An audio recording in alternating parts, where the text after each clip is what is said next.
Hollywood versus guy on a phone. This is a great video, and it gives me a great opportunity to talk about this topic a little more, and of course tell you about Dave Cullen. Dave Cullen used one of my tweets to start this video off and this topic, and I think it opens a bigger discussion. Plus, I haven't talked much about the new Superman image that was released outside of a comment here or there on a live stream. So I will leave a link below for Dave Cullen's channel. So if you guys have not, please go check it out. And here we go.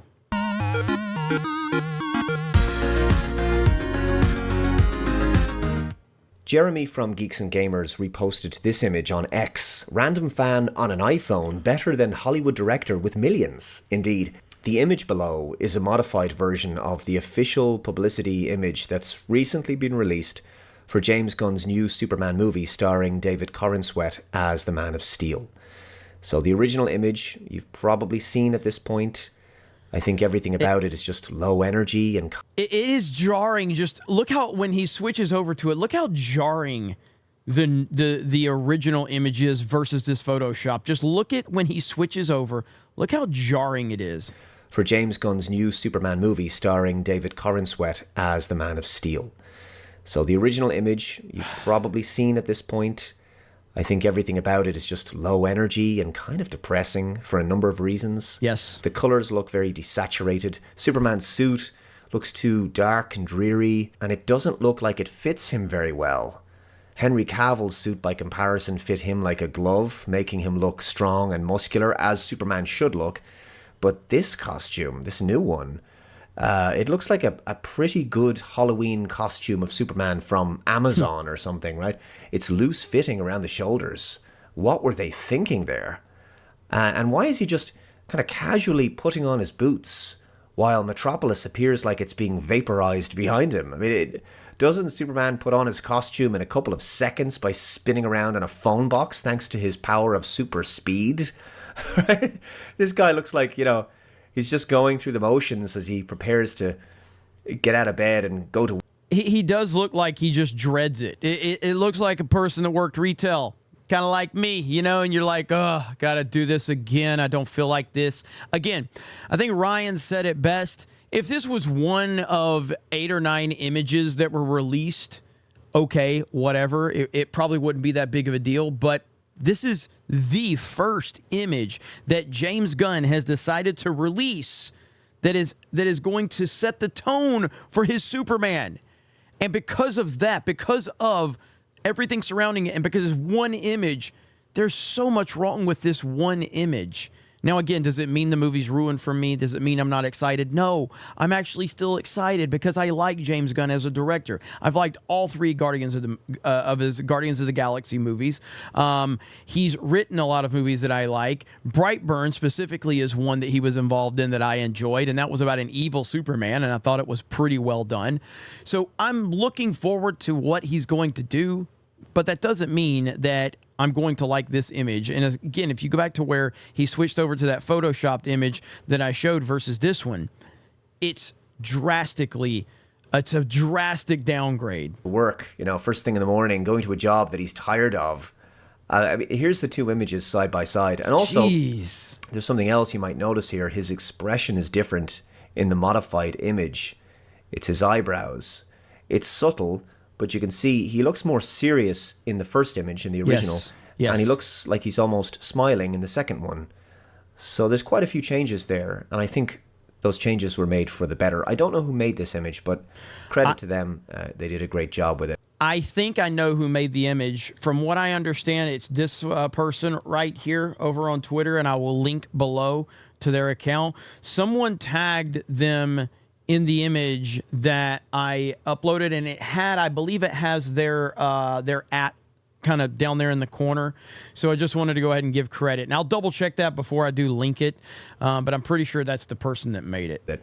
So when the bar is this low and this uninspiring, it's not surprising that talented fans can basically outdo Hollywood using the available tools on their smartphone or their computer and produce something way better. The image on the right is just a marked improvement, and in my view, I think it's very illustrative of something I've talked about before.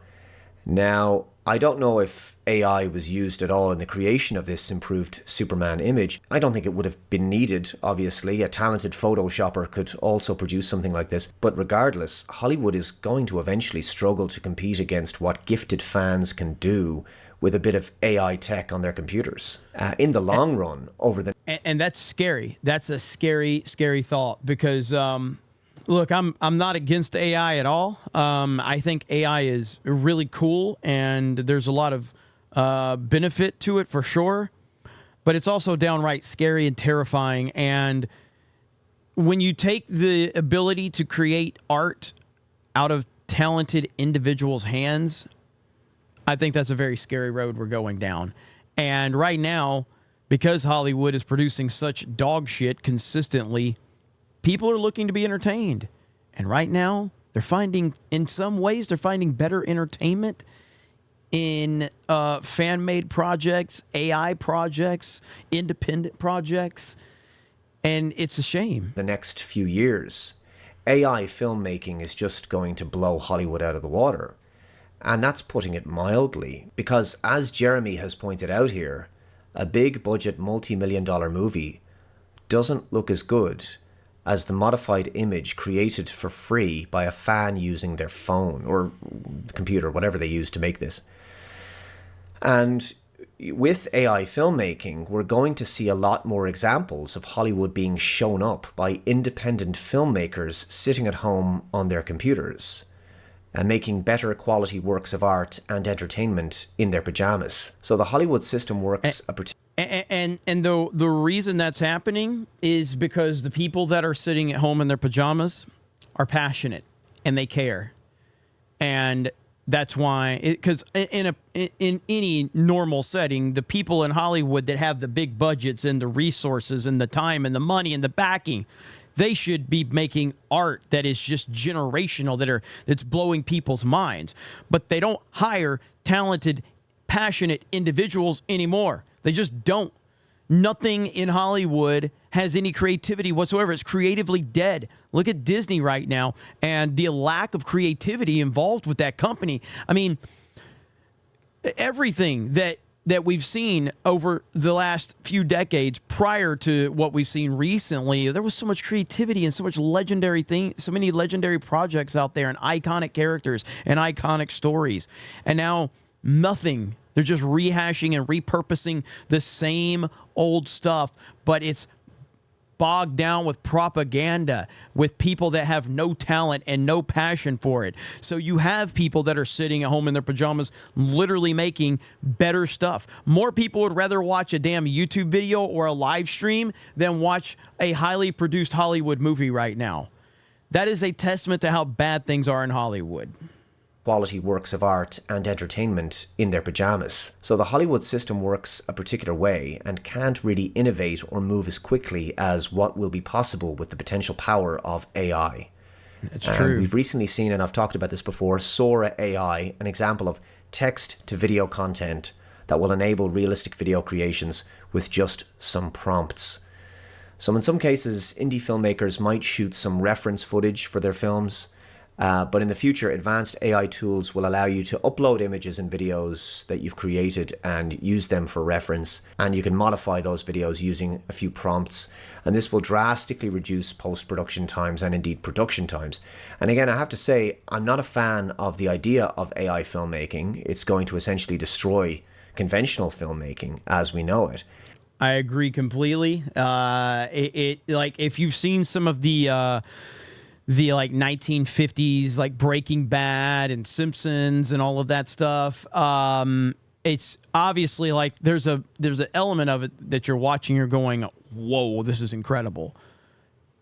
But the reality of it is, and we're not at a point where people can make full on AI movies or anything yet, but we're pretty damn close to it. And yeah, you see that, you're like, that's super cool. But you think about like the world and what it can look like in 50 years from now, or hell, maybe 25 years from now, based on where AI is going and how much it's advancing and the amount of propaganda they can put into it. And then they can create things. They can basically erase history and recreate it with AI. And you're going to get to the point where you won't be able to tell the difference. Like, we can still tell the difference right now. You're not going to be able to tell the difference as this stuff advances. The naked eye is not going to be able to figure it out. And even the advanced eye is probably not going to be able to figure it out at some point. And that is a terrifying situation. And that could lead to some bad outcomes, specifically artificial intelligence replacing human creativity, robbing human beings of employment opportunities and replacing them with computer code. And it means that the skill and talent of filmmaking is one that could be lost in the long term. Creatively, we can't allow these skills to atrophy. But I certainly have no love for Hollywood as an industry. It's quite incredible, and it must be frustrating for Hollywood right now that they can spend so much time and money, they can spend years developing a film, and then publish a publicity image that is largely panned by a huge cross-section of the fan base. And as well as that, within minutes or hours, someone on the internet can just throw together a superior interpretation of that same image. And again, I just don't know what the thinking was behind this publicity image. I agree. Nothing about it would inspire someone to watch the movie. You know, it was a silly choice in my view. It could still be a good movie, but this image was a strange choice to release as the first look at a new actor playing Superman. And now on that subject, David Corenswet certainly looks the part of Clark Kent in Superman. He has the facial characteristics to play the role, and I'm sure he'll be great in the role, but I'm still one of those people who thinks, what was wrong with Henry Cavill exactly? So what was wrong with Henry Cavill, in my opinion, is that he was too attached to the Snyderverse and the Snyder fandom. There was just too much of that, and I don't think the studio wanted to deal with the constant calls for Snyder, because I can't think of any other, and I say that because I really can't think of any other reason why you wouldn't want Henry Cavill back. I don't care about the age. He's perfect for the role. He's perfect. That's the only thing. I'm not saying that's justified, by the way, of not bringing him back for that reason. I'm trying to say from their standpoint, because I cannot think of any other reason why. So, like, I'm a sports fan.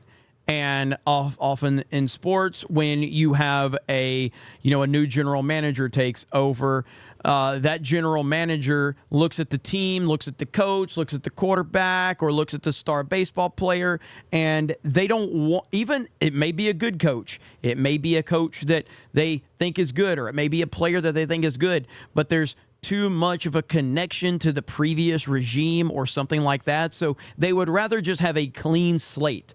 So that's why I think that's my only logical reasoning for why they would get rid of Henry Cavill. And again, I say that as someone that didn't like Man of Steel, that didn't like Batman versus Superman, but acknowledges that Henry Cavill is the perfect casting for Superman. And I also say that as someone that thinks that Christopher Reeve is the definitive casting, period, for any superhero.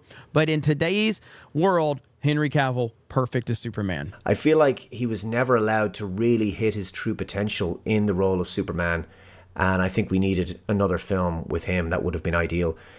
But there you go, a multi-million-dollar Hollywood production versus a guy on his phone or desktop computer. In addition to showing the gulf in quality between these two images, which demonstrates the ability for a random person to produce a superior fan-created interpretation, it also demonstrates how the fan base often seems to know what audiences want and resonate with in these kind of franchise properties better than some high-paid Hollywood filmmakers. And that's certainly something to think about. So there you go, guys. Let me know your thoughts on this story, on this Superman story and these two images in the comments below. What do you think of them? And finally, guys, please give us a thumbs up, hit that like button, subscribe to the channel, share this video as well. And if you haven't already, you can become a paid supporter of this channel for as little as $1 a month. You can help to keep the Dave Cullen Show going over on Subscribestar, where tips are also welcome. Take care, and I'll see you in the next video. Bye-bye. So Dave Cullen's great. So definitely want to leave a link to his channel below, and I hope you guys will go check it out. And but yeah, going back to that image, the side by side is just it really is astonishing when you see the side by side of those two images, and is clear which one's actually going to make you motivated to want to see the movie versus which one makes you go, that looks like Henry Cavill's Superman suit. The color, the dark kind of color, the fact that he looks like he's still sad and you got a gloomy world behind you versus this image where you've got the classic Superman font, you've got the classic red and yellow and blue, and you've got the classic suit, the classic boots, and you've got what looks to be a really kind of vibrant metropolis back there. But I have no idea. It blows my mind that they decided to release that as their first image. You guys let me know your thoughts in the comments below. Thank you very much for checking out this video, and we will talk to you later.